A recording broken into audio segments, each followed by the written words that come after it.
So the recipe. What is the main ingredient? Is harder palms. Harder palm is a type of vegetable harvest from the inner core and growing buds of certain palm tree species like coconut, jussara, acai, palmetto, and peach palm. Okay? Most of the calories in the palm hearts come from carbohydrates. An ounce has 7 grams of total carbs, including energy-providing complex carbs and natural sugar. It also provides fiber, not only in large amount, but helps in a diet which lacks fiber, as the American diet or SAD. Fiber is essential for lowering your cholesterol and preventing spikes in the blood sugar. Palm hearts are a good source of potassium, a nutrient you can't live without because it regulates your heartbeat, it stimulates muscles, and triggers nerve impulses. Another health benefit is that this mineral lowers blood pressure. An ounce of palm hearts contains 500 milligrams of potassium, which corresponds to 10% of your daily requirement. 10%. No, before that, what's the word? Potassium? Potassium. Yeah, potassium. Sorry. Palm hearts are also rich in vitamin B6.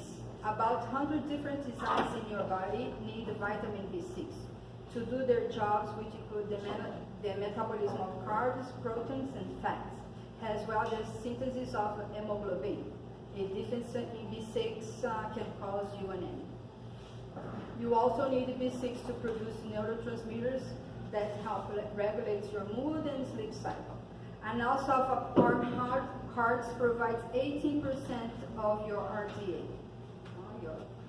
Other vitamins and minerals include iron, zinc, phosphorus, copper, B2, and C.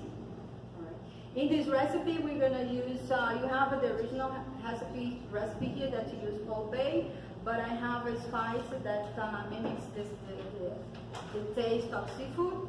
That is this one, is Key West, it's a vegan spice. It's not totally organic, I don't believe so, but it's from Florida. So you can use a little bit of dulce flakes too, so produce the seafood taste. We have dill here. I am using this recipe, the dry dill, to be also with fishes. We need to use dill, or also cilantro. It's really good. But I use dill. You can use the fresh one. I didn't want to. I like the dry one. You can like do this in your hand and like this. Like Stella was saying, this is not completely raw because it's Halloween. I wanted to do something like easy, fun. We all eat very healthy at home, so I wanted to do something like quick and easy. I use like just mayo for this recipe because it's like this traditional vegan roll, so there is mayo in that. So if you don't want to use mayo, you can substitute for something else to become more moisture. I'm using the mayo. We have like the whole wheat buns. But if you don't eat bread, we have the lettuce leaves, so you don't need to use that. So we have here also one lemon. So I'm gonna show you how we prepare the recipe after. Now I'm gonna pass it. Sure. Okay. All right. No. Go ahead, Romina. Oh, you want to make sure? Yeah. Okay. Actually, can you guys hear me without this? Yeah. Okay. I'm not gonna use it. So thanks for having me. I'm really happy to be here. It's a really pleasure. My story, I was listening to her and I was like, oh my gosh, we have a totally different story, but how interesting how we all ended up like in the same sort of field, right? So I just want to tell you a little bit of how I got into this and then I explain to you what I do now.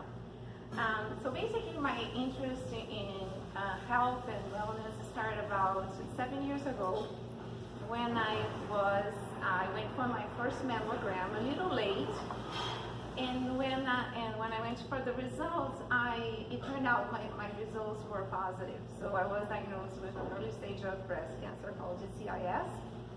And at the time I was completely surprised because I thought I was the healthiest person in the world.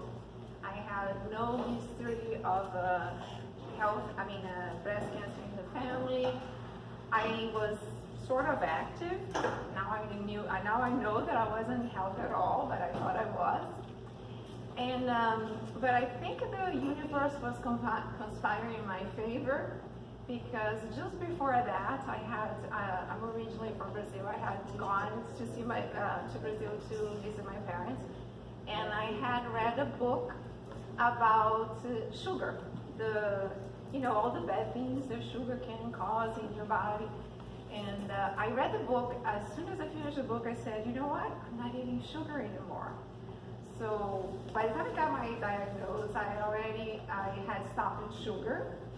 And when I came back to the States, I went to learn how to do green juice, because I was kind of curious, and I saw this place around my house that they taught you how to make green juice. So I was like, wow, how can that happen to me? Was really surprised. But at the time, I heard everything that the doctors had to offer me for the treatment, and the treatment was not very exciting. I had to do tamoxifen, which is the traditional breast cancer medication, for 5 years. And I needed like 10 sessions of radiation, and what else? There was something